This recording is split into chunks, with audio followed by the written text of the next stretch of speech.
নমস্কার বন্ধুরা, আমি দেব অ্যাস্ট্রোলজার সুজিত। আমার ইউটিউব চ্যানেলে আপনাদেরকে স্বাগত জানাই। আজ আমি আলোচনা করব সিংহ রাশি বা সিংহ লগ্ন নিয়ে।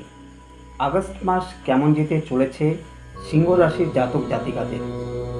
এই আগস্ট মাসে 4টি গ্রহের পরিবর্তন হতে চলেছে। সেই সাথে বুধ বক্রী হবে। সিংহ রাশির জাতক জাতিকাদের কী প্রভাব পড়তে চলেছে সেটা নিয়ে আমি বিস্তারিত আলোচনা করব। আমার এই আলোচনার মধ্য দিয়ে আপনারা জানতে পারবেন শরীর স্বাস্থ্য, অর্থ, প্রেম, বিদ্যা শিক্ষা, বিবাহিত জীবন, ভাগ্য, কেরিয়ার, ব্যবসা প্রভৃতি বিষয়ে কী পদক্ষেপ আগস্ট মাসে নেওয়া উচিত এবং কি কি আপনাদের অ্যাভয়েড করা উচিত। সেই সাথে আপনাদের যে বর্তমানে কষ্ট চলছে সেটা আর কতদিন থাকবে, গ্রহদের রাশির পরিবর্তনের মধ্য দিয়ে কি কি সুবিধা আপনারা লাভ করতে পারবেন অথবা কি সমস্যা আপনাদের জীবনে আসতে চলেছে, এই সমস্ত বিষয় আমি বিশদভাবে আলোচনা করব।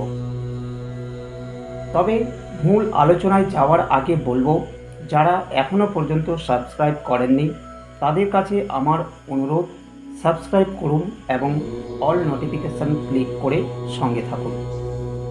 প্রত্যেক বন্ধুদের কাছে আমার অনুরোধ, আপনারা অযথা ফোন করবেন না। যদি মনে হয় আমার কাছে ভাগ্য বিচার করাবেন তাহলে বুকিং করে আমার সাথে যোগাযোগ করুন।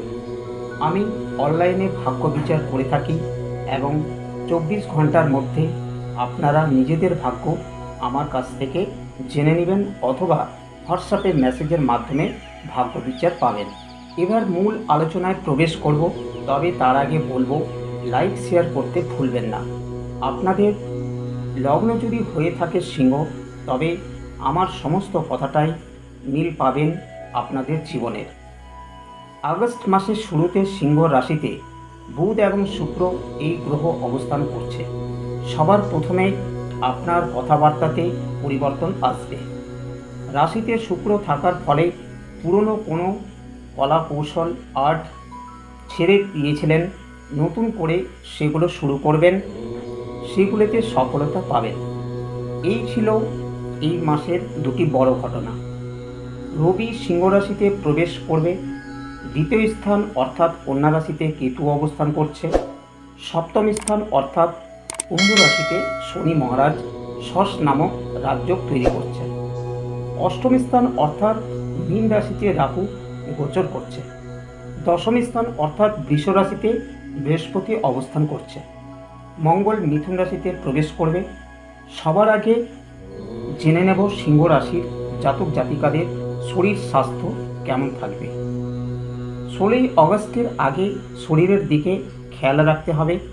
16ই আগস্টের পর শরীরে যেসব সমস্যাগুলো চলছিল সেই সমস্যা দূর হয়ে যাবে। পঞ্চম ভাবের অধিপতি গ্রহ যে বৃহস্পতি বর্তমানে রাশির কেন্দ্রতে অবস্থান করছে, মঙ্গলের সাথে যুক্ত হয়ে বসে আছে। মঙ্গল সিংহ রাশির জন্য মজবুত গ্রহ। বৃহস্পতি কিন্তু শত্রু রাশিতে রয়েছে। কখনো কখনো আপনার মন ডাইভার্ট হতে পারে। পড়াশোনা সম্পর্কিত যদি কোনো প্রশ্ন থাকে আগস্ট মাসে কেমন যাবে, সেক্ষেত্রে বলবো ছাত্রদের জন্য অত্যন্ত ভালো যাবে, কারণ বৃহস্পতি কেন্দ্রতে অবস্থান করছে। 16ই আগস্টের পর পড়াশোনা আরও মজবুত হবে। এবার জেনে নেব এই মাস প্রেম সম্পর্কিত কেমন যাবে। পঞ্চম ভাব থেকে প্রেম বিচার করা হয়।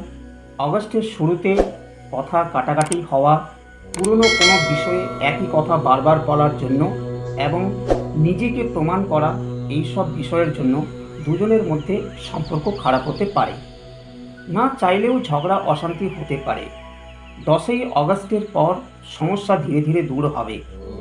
এবার আসবো বিবাহিত জীবনের বিষয় নিয়ে। বিবাহিত জীবন দেখতে গেলে সপ্তম স্থান বিচার করা হয়। বর্তমানে সপ্তম স্থানে শনি রয়েছে। আপনার লাইফ পার্টনারের গ্রোথ না হয় তাহলে এখন সেটা গ্রোথ হওয়ার সম্ভাবনা আছে।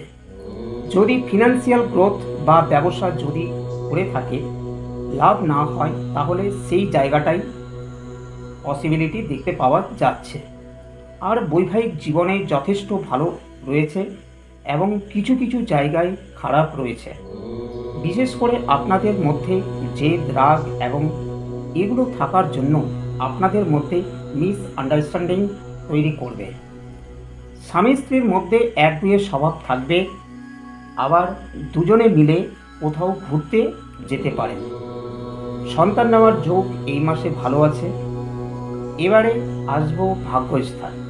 ভাগ্যস্থান নবম ভাব থেকে বিচার করা হয়। আপনার ভাগ্যস্থানের অধিপতি মঙ্গল বর্তমানে দশম ভাবে অবস্থান করছে। এর ফলে ভাগ্য আপনার সাথেই থাকছে। মঙ্গল 26শে আগস্ট মিথুন রাশিতে প্রবেশ করবে, ফলে এই মাসে প্রপার্টিতে কোনো ডিল করতে পারেন। গাড়ি কেনার শুভযোগ থাকছে। এই মাসে যদি ভ্রমণ করেন তাহলে ভালো সময় আছে, মনের ইচ্ছা পূরণ হবে।